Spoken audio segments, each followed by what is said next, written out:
नमस्ते दोस्तों, मैं हूँ रघुनंदन नुगजा। दोस्तों, आज से हम हमारा एक नया टॉपिक स्टार्ट करने जा रहे हैं जो है आपके बुक में चैप्टर नंबर 4 सप्लाई एनालिसिस। अब सप्लाई एनालिसिस के पहले चैप्टर नंबर 3 में हमने डिमांड पढ़ा था।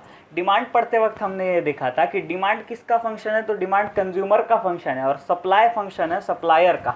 मतलब डिमांड करता है कंज्यूमर और वही गुड्स सप्लाई करने का काम कौन करता है, सप्लायर करता है। तो जितना डिमांड इंपॉर्टेंट है दोस्तों, उतना ही सप्लाई इंपॉर्टेंट है। अब सप्लाई क्यों इंपॉर्टेंट है, आपको अगर याद आ रहा होगा तो चैप्टर 1 में मैंने आपको बोला था कि कोई भी कमोडिटी की हमें प्राइस निकालनी है। समझो इसकी प्राइस निकालनी है तो इसके लिए दो फोर्सेस बहुत इंपॉर्टेंट होते हैं, एक है डिमांड, दूसरा है सप्लाई। डिमांड और सप्लाई फोर्सेस के इंटरेक्शन से हमें प्राइस मिलती है। एक तो हमने पढ़ लिया डिमांड। अब इस चैप्टर 4 में हम लोग पढ़ने वाले हैं सप्लाई एनालिसिस में सप्लायर का बिहेवियर। तो बिना कोई टाइम गवाते हुए शुरू करते हैं हमारे कंसेप्ट्स के साथ। पहला कंसेप्ट है इस चैप्टर में सप्लाई। सप्लाई का एक लेमन लैंग्वेज में मीनिंग दिया है, मतलब सप्लाई होता क्या है उसका एक मीनिंग दिया है।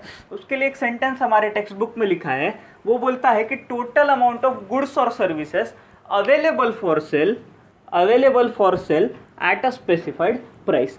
अब इसका हम लोग इलैबोरेशन करते हैं। सप्लाई किसका फंक्शन है, सप्लायर का, ये हमने समझा। तो सप्लाई किसको बोलते हैं, सप्लाई बोलते हैं दोस्तों total amount of goods and services. मतलब जितने भी गुड्स एंड सर्विसेज मेरे पास है, बट किसके लिए, अवेलेबल फॉर सेल करने के लिए। सेल करने के लिए मतलब आगे वाले को देने के लिए, एक्सचेंज करने के लिए जितने भी गुड्स और सर्विसेज मेरे पास अवेलेबल है at a specified price. At a specified price दोस्तों बहुत इंपॉर्टेंट है इसको सप्लाई बोलने के लिए। अब ऐसा हो सकता है कि मेरे पास क्या है, 4000 गुड्स का स्टॉक है, मतलब मेरे पास उतना गुड्स पड़ा है, बट मुझे क्या करना है, वो एक स्पेसिफाइड प्राइस पे ही बेचना है। तो जब तक वो स्पेसिफाइड प्राइस नहीं आती है, मतलब अगर समझो मुझे वो 15 रुपए पे बेचना है, मार्केट में भाव चल रहा है 12 रुपए, तो जब तक वो स्टॉक 15 रुपए का नहीं हो जाता, मतलब मार्केट में प्राइस 15 रुपए तक नहीं हो जाती, तब तक वो सप्लाई नहीं माना जाता। इसके लिए हमें सिर्फ दो चीज़ें, एक चीज़ को अगर सप्लाई बोलना है तो दो चीज़ें ध्यान में रखनी होगी, एक है अवेलेबल फॉर सेल और दूसरा है एट अ स्पेसिफाइड प्राइस। सिर्फ अगर स्पेसिफाइड प्राइस हुई तो ही उस स्टॉक को हम लोग क्या बोल सकते हैं, सप्लाई। अभी इसके अगला पॉइंट हमारे टेक्स्ट बुक में है टोटल आउटपुट, स्टॉक और सप्लाई का डिफरेंशिएशन, वो हम देख लेते हैं। अभी हम लोग देख लेते हैं टोटल आउटपुट वर्सेस स्टॉक और वर्सेस सप्लाई में क्या डिफरेंस है। एक एग्जांपल लेते हैं, मेरा ही एग्जांपल लेता हूं मैं, मिस्टर रघु, मतलब मुझे क्या करना है, एक फैक्ट्री सेटअप करना है। किसकी फैक्ट्री सेटअप करना है, टॉयज़ की फैक्ट्री सेटअप करना है। मुझे लगा कि अब इस सेक्टर में पैसा कमाने की बहुत अपॉर्चुनिटी है, इसलिए मैंने क्या किया, कौन से भी गांव में ले लो, महाराष्ट्र के कौन से भी गांव में मैंने एक टॉयज़ की फैक्ट्री सेटअप कर दी, पुणे में एक फैक्ट्री सेटअप कर दी टॉयज़ की। अब क्या हुआ, मैंने एक फैक्ट्री जब सेटअप की तो उससे मैं रोज कितना प्रोडक्शन निकालता हूं, तो मैं रोज 5000 टॉयज़ का प्रोडक्शन निकालता हूं। मतलब मैं रोज 5000 टॉयज़ प्रोड्यूस करता हूं।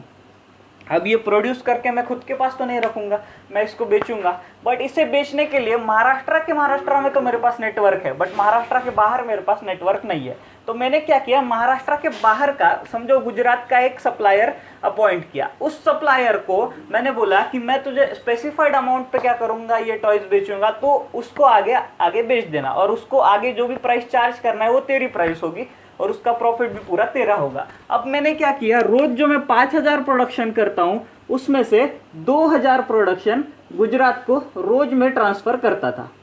ठीक है, गुजरात में रोज में ट्रांसफर करता था। अब जो गुजरात वाला सप्लायर बैठा है मेरे पास, उसके पास स्टॉक आते जा रहा है रोज 2000 टॉयज का। अब रोज अगर 2000 टॉयज का स्टॉक उसके पास आ रहा है, बट उसके मन में एक स्पेसिफाइड प्राइस है। समझो कि अभी टॉयज की प्राइस चल रही है 10 रुपए, उसको ऐसा लगता है कि ये टॉयज मुझे 15 रुपए पर टॉय कमा के दे सकता है, तो वो क्या करेगा, रुकेगा 15 रुपए प्राइस आने तक। तो वो क्या करता है, 15 रुपए प्राइस पे इसमें से 1000 क्वांटिटी सप्लाई कर देता है। इसमें से 15 रुपए प्राइस पे 1000 क्वांटिटी सप्लाई कर देता है। ये है दोस्तों हमारा कंसेप्ट अगला, टोटल आउटपुट, स्टॉक और सप्लाई में। अब इसमें टोटल आउटपुट किसे बोलते हैं, जो मैंने टोटल प्रोडक्शन किया, मतलब जो प्रोड्यूसर टोटल प्रोडक्शन करता है, 5000 टॉयज का जो मैंने रोज का प्रोडक्शन किया, उसे बोलते हैं टोटल आउटपुट। मतलब फैक्ट्री में से जो भी कुछ प्रोड्यूस निकला उसे बोलते हैं टोटल आउटपुट। अब टोटल आउटपुट का कुछ स्टॉक मैंने ट्रांसफर किया मेरे सप्लायर के पास।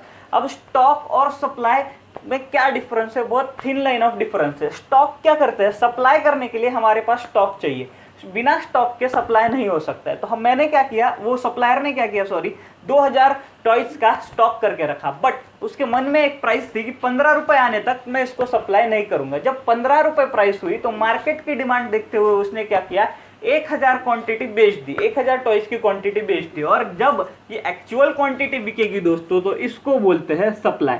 मतलब जो मैंने प्रोड्यूस किया वो हो गया टोटल आउटपुट, जो प्रोड्यूस मैंने किया वो हो गया टोटल आउटपुट, जो मैंने स्टॉक गुजरात को ट्रांसफर किया ये हो गया स्टॉक ऑफ द गुड्स, और जो उसने एक्चुअल में मार्केट में बेचा वो है सप्लाई। अब हम देखेंगे इसका एक डिफरेंशिएशन चार्ट मैंने निकाला है, वो देख लेंगे।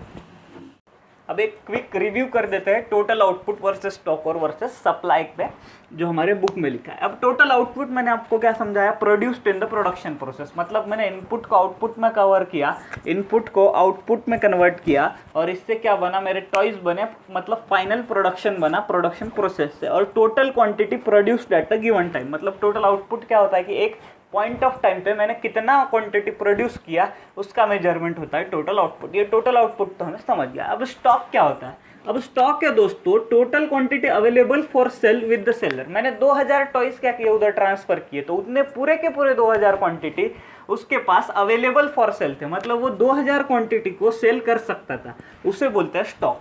Stock is a potential supply, ये इंपॉर्टेंट है दोस्तों। अब स्टॉक को हम लोग पोटेंशियल सप्लाई क्यों बोलते हैं, कि जब तक, क्योंकि अगर स्टॉक ही नहीं रहेगा तो वो आदमी सप्लाई नहीं कर सकता है, इसके लिए स्टॉक है पोटेंशियल सप्लाई। मतलब सप्लाई की पहली स्टेज क्या है, स्टॉक है। Without stock supply is not possible, जो मैंने आपको बताया कि बिना स्टॉक के सप्लाई हो ही नहीं सकता। अब स्टॉक का दो सिचुएशन में क्या क्या कंडीशन हो सकता है हम देखते हैं, एक तो पेरिशेबल गुड्स, एक तो ड्यूरेबल गुड्स। अब हमारे थे ड्यूरेबल गुड्स, क्योंकि टॉयज बहुत दिन तक रहते हैं, वो खराब नहीं होते, वो पेरिशेबल नहीं है। तो टॉयज के केस में क्या हो सकता है दोस्तों, stock can be greater than supply. मतलब मेरा स्टॉक था 2000, बट मुझे मार्केट में सिर्फ सप्लाई 1000 ही करना है। अगर मुझे सिर्फ 1000 ही सप्लाई करना है तो मेरा स्टॉक ज्यादा है सप्लाई से। बट पेरिशेबल गुड्स में क्या होता है दोस्तों, stock is equal to supply. अगर समझो मैं टॉयज का बिजनेस ना करते हुए कोई ब्रेड, मिल्क एक्सेट्रा का, पेरिशेबल गुड्स का क्या करता था, बिजनेस करता था। अगर मैं वो पेरिशेबल गुड्स गुजरात भेजता था दोस्तों, तो उसे वो पेरिशेबल गुड्स से पैसा कमाने के लिए तुरंत वो गुड्स को बेचना पड़ता था। इसके लिए वो कितना स्टॉक मंगाता था, जितना स्टॉक उसको आगे सप्लाई करना है उतना ही स्टॉक वो मंगाता था, या तो फिर उसके पास जितना स्टॉक है उतना पूरा वो सप्लाई कर देता था। अगर क्योंकि उसने सप्लाई नहीं किया तो उसका वो पेरिशेबल गुड्स हो जाएगा और उसका लॉस हो जाएगा। और आगे सप्लाई क्या है दोस्तों, सप्लाई है expressed with price, time and quantity. Supply कभी भी अकेला नहीं आता है, वो किसके साथ आता है, वो प्राइस के साथ, टाइम के साथ और क्वांटिटी के साथ आता है। मतलब मैं ऐसा नहीं बोल सकता मैंने 100 क्वांटिटी सप्लाई कर दी है, मुझे बोलना पड़ेगा कौन से प्राइस पे किए, कौन से पॉइंट ऑफ टाइम पे किए, क्योंकि हर पॉइंट ऑफ टाइम पे सप्लाई चेंज होता है। और कितनी क्वांटिटी की, मतलब 100, 200, 300 एक्सेट्रा एक्सेट्रा मुझे सप्लाई में बताना पड़ेगा। तो अगर आप चाहे तो इसका एक स्क्रीनशॉट ले सकते हैं। अब लेमन लैंग्वेज में सप्लाई तो हमने देख लिया। सप्लाई क्या है कि commodity offered for sale during a period, मतलब एक टाइम पीरियड में, और एट अ गिवन प्राइस, मतलब टाइम और स्पेसिफाइड प्राइस के साथ हम क्या करते हैं, सप्लाई को डिनोट करते हैं। अब सप्लाई की एक फॉर्मल से डेफिनेशन दी है पॉल सैमुएल्सन इन इकोनॉमिस्ट ने। ये बोलता है कि supply refers to the relationship between market prices and the amount of goods producer is willing to supply. अब इन्होंने लिंक किसे किया है, सप्लाई को लिंक किया है प्राइसेस के साथ, और उसके साथ अमाउंट ऑफ गुड्स, मतलब quantity, price and willingness to supply. Willingness to supply क्या होता है दोस्तों, आपको ये एग्जांपल इसके पहले का टॉय वाला याद होगा। तो मैंने उसको स्टॉक ट्रांसफर किया था 2000, बट वो विलिंग कितना था सेल करने के लिए, 15 रुपये प्राइस पे सेल करने के लिए, सिर्फ वो हजार पीस, मतलब 1000 टॉयज सेल करने के लिए तैयार था।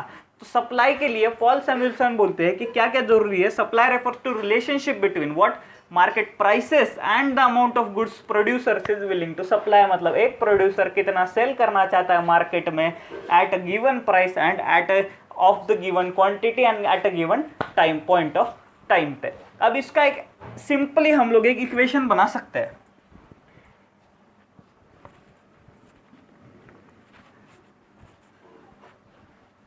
अब जैसे हमने डेफिनेशन का एक इक्वेशन बनाया था, वैसे एक सप्लाई का इक्वेशन हम लोग बना लेते हैं। सप्लाई का इक्वेशन हम लोग बना सकते हैं stock plus willingness to supply willingness to sell और supply plus ability to cell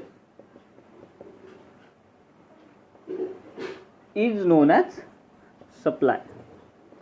तो जब जब ये तीन चीजें होगी दोस्तों, किसी भी चीज में अगर ये तीन चीजें होगी तो उस स्टॉक को हम लोग क्या कहेंगे, सप्लाई कहेंगे।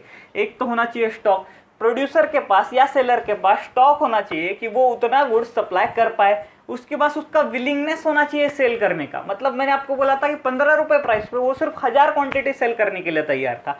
मतलब उसका विलिंगनेस, भले कि उसके पास स्टॉक 2000 यूनिट्स का था, बट उसका विलिंगनेस टू सेल सिर्फ क्या था, 1000 क्वांटिटी का था। ठीक है। और एबिलिटी टू सेल होता है दोस्तों, एबिलिटी टू सेल कब आता है, जब प्रॉब्लम्स आता है ट्रांसपोर्ट जैसे।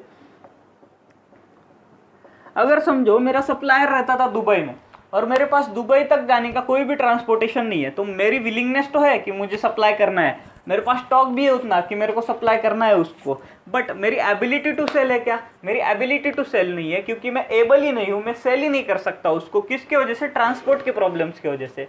तो मेरा ये स्टॉक सप्लाई नहीं बोला जाएगा। तो हमने जैसे कंक्लूड किया था डिमांड चैप्टर में, वैसे कंक्लूड करते एक लाइन में, किसी भी स्टॉक को अगर हमें सप्लाई बोलना है तो हमें चाहिए स्टॉक, उसके बाद willingness to sell plus ability to sell is equal to supply. तो ये था सप्लाई का एक इंट्रोडक्शन पार्ट। अगले लेक्चर में हम लोग इसके आगे का पार्ट पढ़ेंगे। Thank you so much.